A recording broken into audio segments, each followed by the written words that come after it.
Hari ni Abang Kal dekat Cyber9 Cyberjaya. Rumah di belakang ni rumah twin villa, freehold individual title bersaiz 3,500 square feet dan harga hanya bermula 1.8 juta. Jom sama-sama kita tengok rumah ni.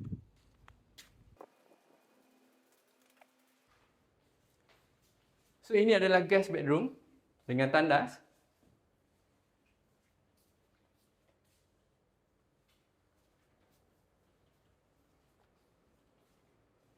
Dan ini pula adalah maid room dengan tandas juga.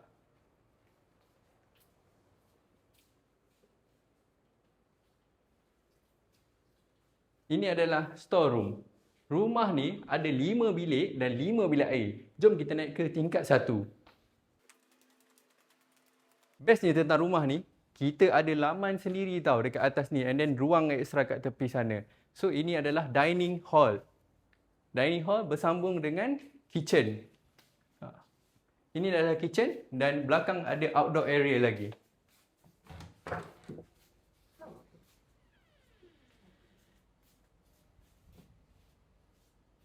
Jom kita pergi tengok hall area.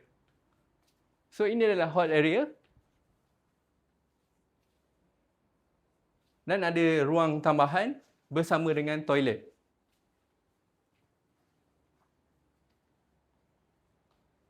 Dah settle tingkat 1, jom kita naik tingkat 2. So ni tingkat 2, tingkat 2 ada 3 lagi bilik. Ini adalah master bedroom dengan ada balcony dan ada tandas juga.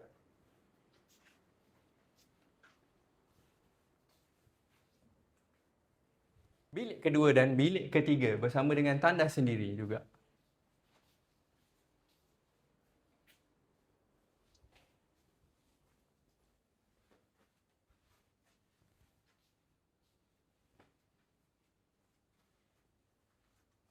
So anda suka dengan rumah ni, cepat-cepat klik link di bio untuk kita set appointment dengan Abang Kal.